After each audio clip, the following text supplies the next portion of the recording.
Hello everyone and welcome to today's class of competitive programming. In today's lecture we'll be learning about palindrome and an Armstrong number. Palindrome basically comes from the word palindromos, which basically means running backward in Greek. This is actually a Greek word. So there's a lot of stories. If you want I can share them as well. The word, marathon comes from a city in Greece. There was a guy, his name was Marathon. Sorry, there was a place, and that place was called Marathon. And there was a guy who used to run X amount of distance to deliver message. And since they won the war, they named a sport after the city itself, and that's how it became Marathon. Armstrong is named after scientist Michel F. Armstrong. And there's another name for Armstrong number. It's also called as a narcissistic number. It's a narcissistic number for no reason. Please do not ask me why they call it as a narcissistic number. I'm not I'm not a narcissist by any chances, okay? So palindrome basically means to remain same even after you're reversed. You Let me give you a example for this. What do I mean? What do I actually mean to be to remain same even after you're reversed? Okay, I have this example. Damn it, I'm mad. DAMMIT. DAMMIT. IMMAD. So if you started from here, DAMMIT,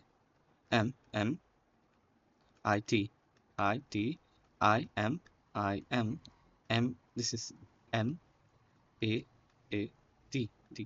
I've actually got the state from which I've started from, so that thus I can conclude that this is a palindrome. There's a very simple way to conclude whether something or like an integer is a palindrome. We're not talking about strings currently. So when I talk about strings, we'll actually get to know more about what the actual use of a palindrome is. We're not talking about strings currently. So how do I find if a number is palindrome or not? In the previous video, we have discussed how to reverse a number. How do you reverse it?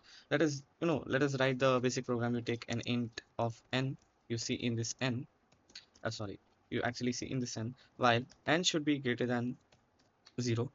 There is a mnemonic which I told you, if you remember. The mnemonic was something like which goes like this. If you don't remember it, please mark it up. It's very easy.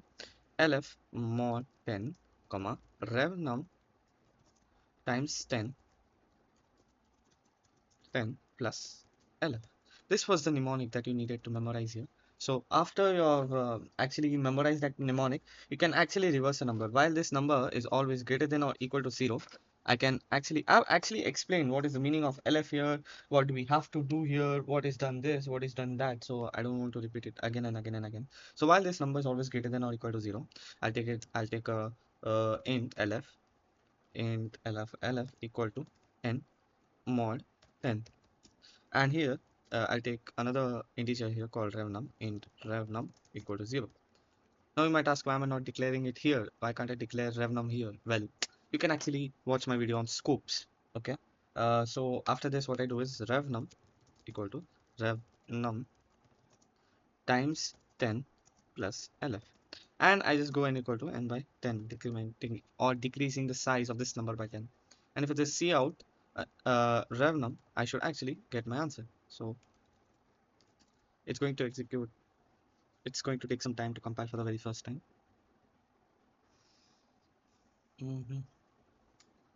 Yeah, so I'm sorry, there is some error here. Into 10 plus lf equal to n mod 10, random is 0. Let's go with 1 2 2 1. Is there any error? Yes, it's reversing 1 2 3 4 4 3 2 1, please. Thank you. Now what I do is I create another variable in pal. I store the value of n here, and then I just go here down here.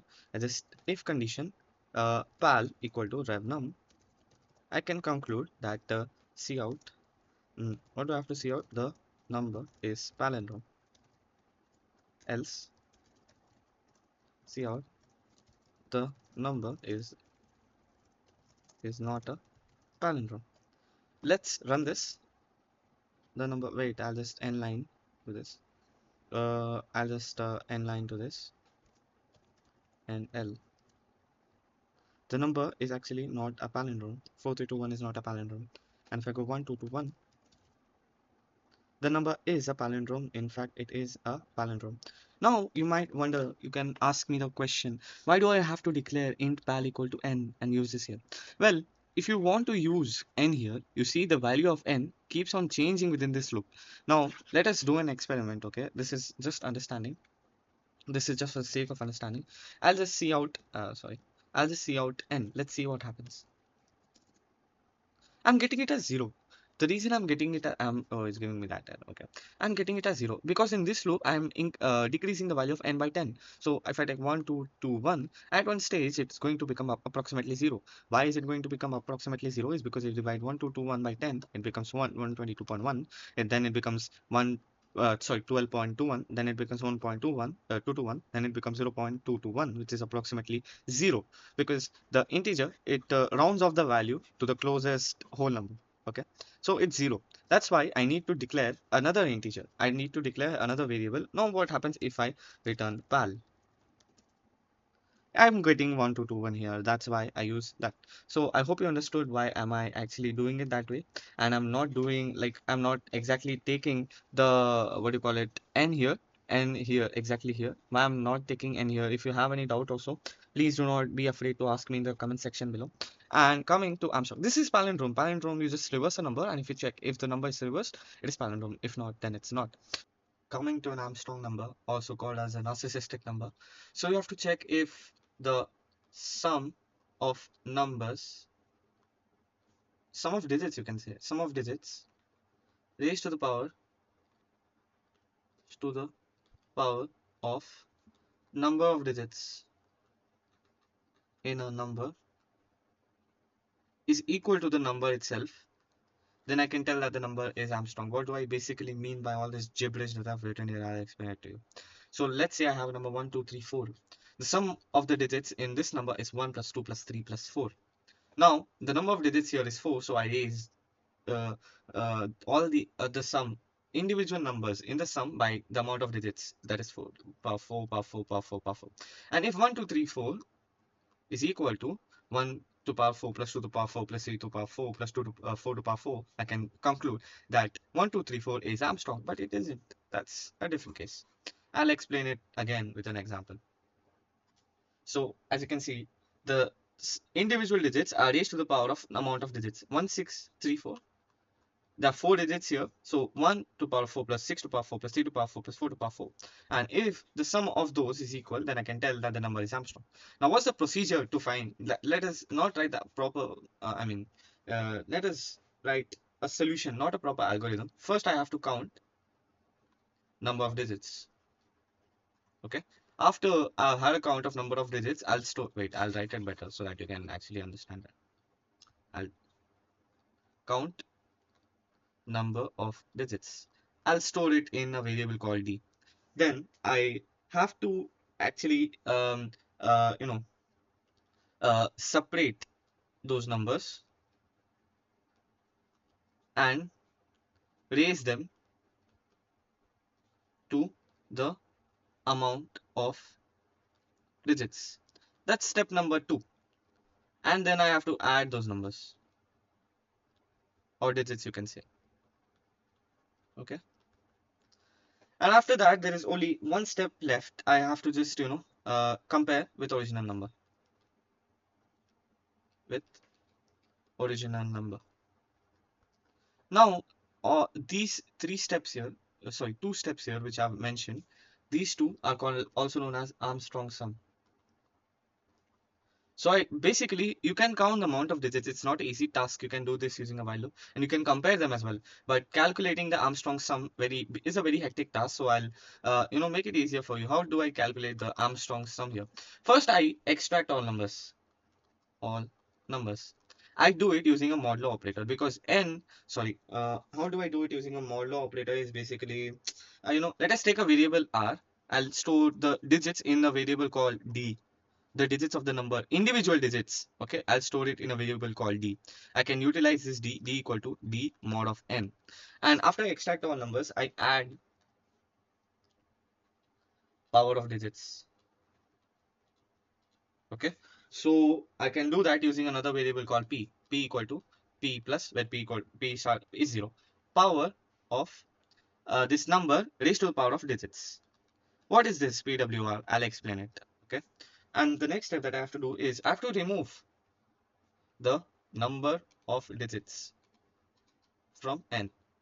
This is basically n equal to n by 10 again that I was doing. So this is how you calculate Armstrong sum. If I write the code, once you'll get the hang of it. So don't worry if you can't understand anything. The first thing that we have to do is int n. Take this int n, c in n. I create a temporary variable, as I've said before, to store the value of n. Now I count the number of digits. So I'll take temp. Temp should always be greater than 0.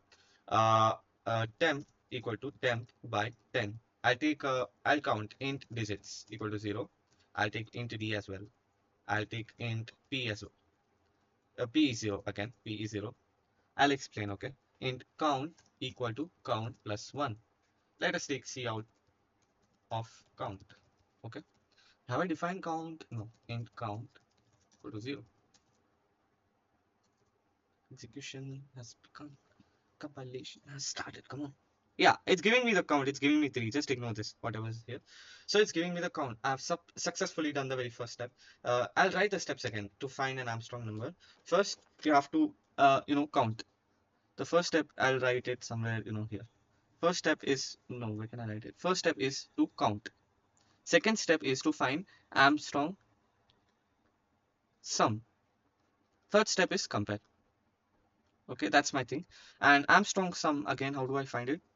I extract digit and then I add power of digit,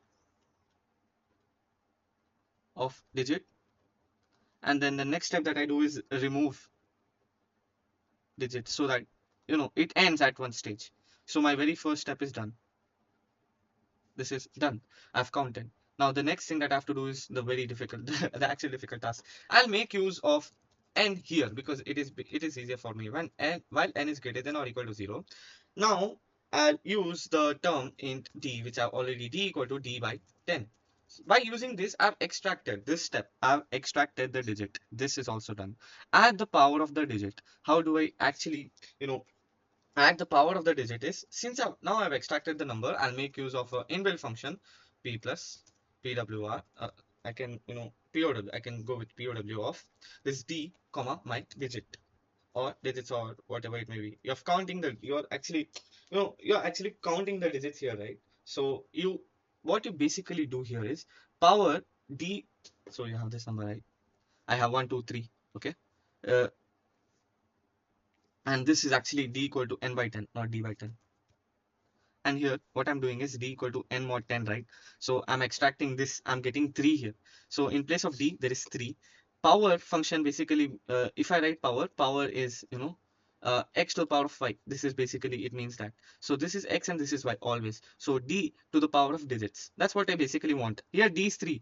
D 3 raised to the power of digits, that's what I'm actually doing here. So power of, if I write the power function here, it basically means power is, this is x and this is y. P of x comma y in mathematical sorry, POW of x comma y is equal to x to the power of y. And here what I'm doing is d equal to n mod 10, right? N is actually 1 2 3. So d is basically 1 2 3 mod 10, which is 3. Reminder is 3. Now the value of d is 3. Okay, I've calculated the power. Now I just have to get the sum also. I'm doing it here simultaneously. Since this is 0 here, I've declared it as 0. This keeps on adding in this loop. Okay, this keeps on adding. The value of p will be, since the value of d here is 3, it will be power of 3 raised to power of 3, then 2 raised to power of 2, then 1 raised to power of 1, and then p is again getting added here. So plus plus plus. I hope you understand what's actually happening here. First p is 0, right? I'll explain it again. Look, p is actually 0, right? 0 plus d is 3.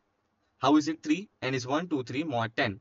Mod 10 is 3 plus 3 raised to power of digits. Digits are how many? I've already counted here. I have to take count, no? Why am I taking digits and count? I don't know. So here you can actually go with count, not digits.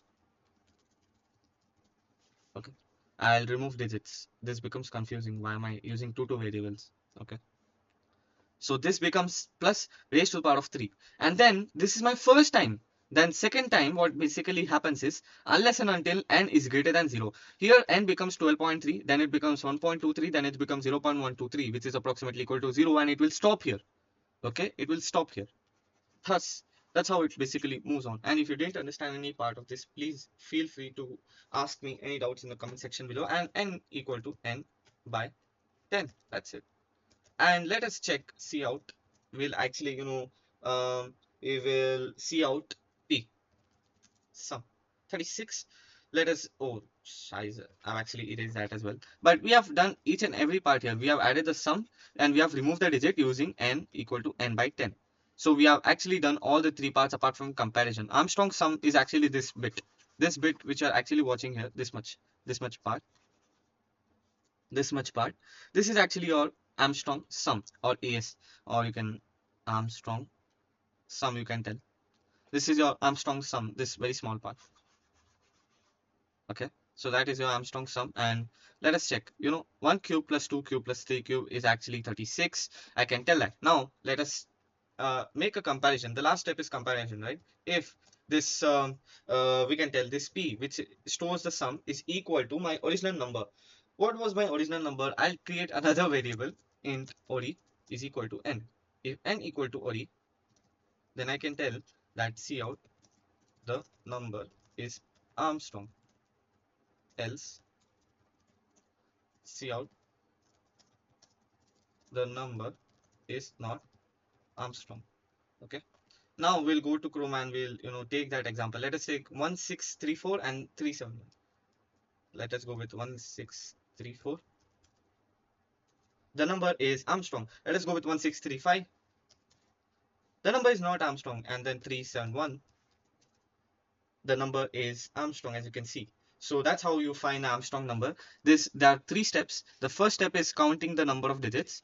Count the digits. Second step is find the Armstrong sum. Armstrong sum ये कैसे निकालते हैं? How do you basically extract this Armstrong sum? The first step is you take a digit or extract a digit.